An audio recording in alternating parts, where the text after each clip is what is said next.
As the days went by, Sarah began to notice subtle changes in the family. Boxes and bags began to pile up near the front of the house.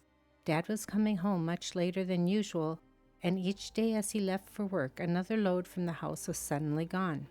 Not daring to ask what was taking place, Sarah watched the strange activities with intensity. Hello, welcome to In My Words. The book I am reading from is titled The Monster We Call Dad by D.A. Riles. This book is not intended for young readers.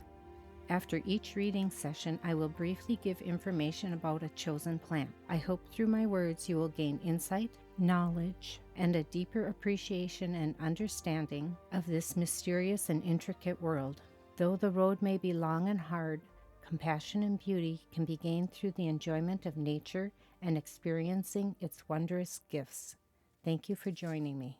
Hey, Ma, look what I found, Grandpa said with a lilt in his voice, his dark brown eyes sparkling. Grandma turned towards the door and saw Sarah and Grandpa walking into the house. My, what do we have here? Grandma questioned kindly.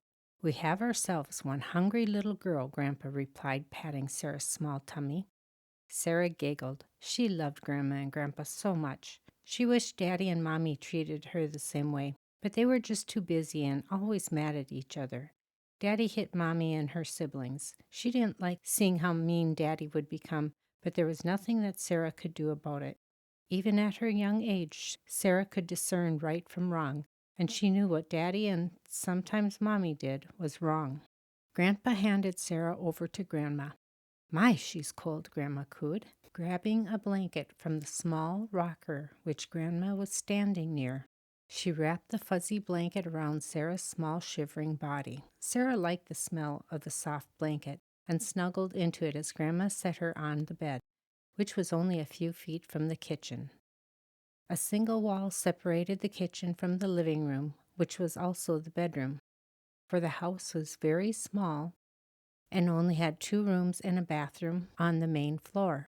There was a cellar under the house, but it was very small. Grandma never allowed her grandchildren into the cellar, even as they grew older, for she felt it was too dangerous for them to occupy. Setting Sarah on the bed, she said to her tiny grandchild, Grandma is going to make you some food and get you nice and warm. Sarah squirmed under the blanket as she watched Grandma make some hot oatmeal. When the oatmeal was done, Grandma picked up her small grandchild and set her in the high chair. Grandma had always kept a high chair handy, for she had 19 other grandchildren. Seeing the cooked oatmeal being set on her tray, she didn't really want to eat it. Sarah didn't like oatmeal, but she ate it all the same. It came from Grandma after all, and anything from Grandma was good. My, you're getting big, Grandma smiled gently. Well, Grandma, Sarah smiled shyly. Hugging Sarah tenderly, Grandma responded, I love you too. Herman went to the phone to call Jane as Lena had readied breakfast for his little granddaughter. The phone rang many times before it was answered. Hello? The groggy-sounding voice on the other end said. It was Jane. The phone had awoken her. Are you missing a child? Herman ventured. What? Came the panicky voice on the other end of the phone. Herman continued on. Sarah is here with Ma and me. Ma's feeding her. How in the world did she get over there? Jane questioned with real concern. Don't know, replied Herman, a bit annoyed with his daughter for not keeping track of her children. Apparently she walked. Don't think she can drive a car yet, can she? Herman's voice lightened. He loved his daughter, but sometimes he questioned her lack of mothering skills towards her children. Not liking the tone of her dad's voice, Jane replied with a bit of irritation. I'll be right over. No need. Let the girl eat and have some time with Ma. I'll bring her home when she's ready. Thanks, Dad, Jane replied with gratitude and then concluded their conversation.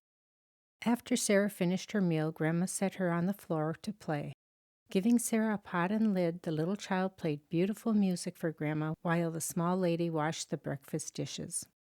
From that day on, whenever Sarah would get a chance, she would try to walk to Grandpa and Grandma's house when Dad or Mom didn't stop her.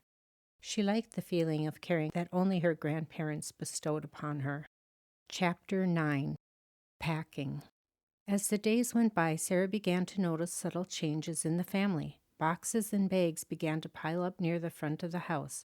Dad was coming home much later than usual, and each day as he left for work, another load from the house was suddenly gone.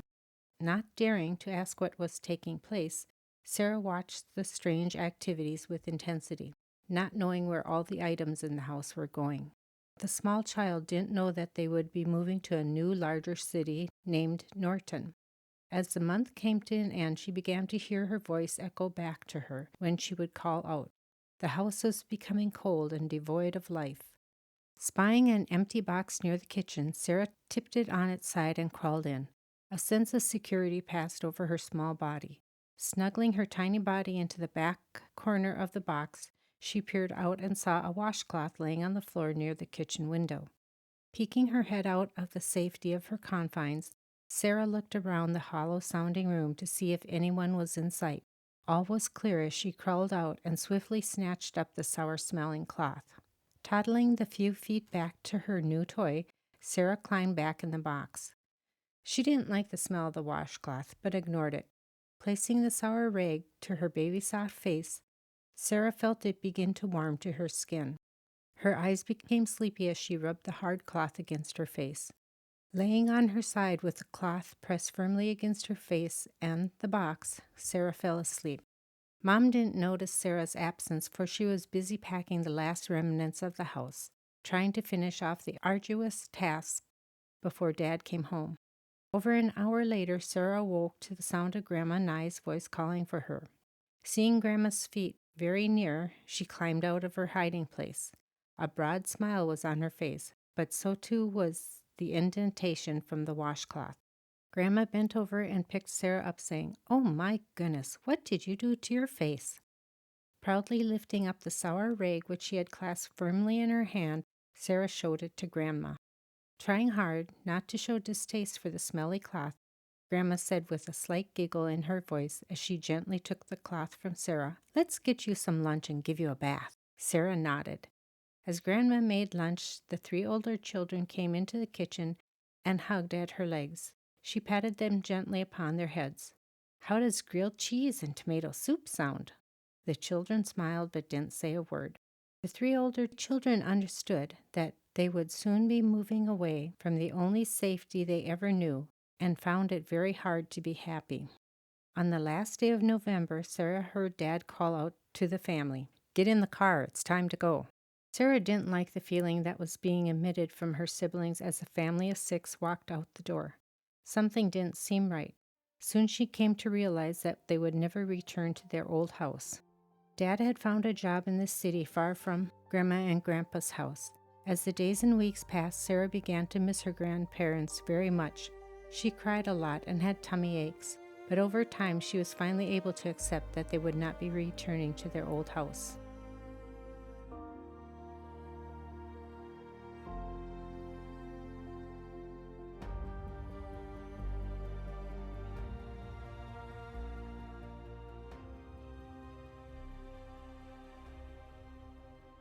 Today's highlighted plant is the Norfolk Island Pine. The Norfolk Pine is not a true pine, it is a relative of the monkey puzzle tree. The needles on the Norfolk are soft and short. It can grow to a height of 6 to 8 feet and has a width up to 3 feet or larger. For watering, it is the same as with most houseplants. When the soil is dry to within an inch from the top, then it is time to water. This plant needs a medium to bright light. It is best to keep it away from full sun, for if it has too much intense light, the needles will dry up, become brittle, turn brown, and fall off of the tree. Overall, it really is an easy to care for plant. Many people have 3 to 5 of the trees planted together in a pot to give it a fuller look. Otherwise, as you can see in this single planting of mine, the tree looks sparse and gangly. Norfolk Island pines prefer 65 to 85 degrees and is considered an air purifying plant. But as I have stated before, all plants purify the air and give us oxygen to breathe. Some just do it more quickly.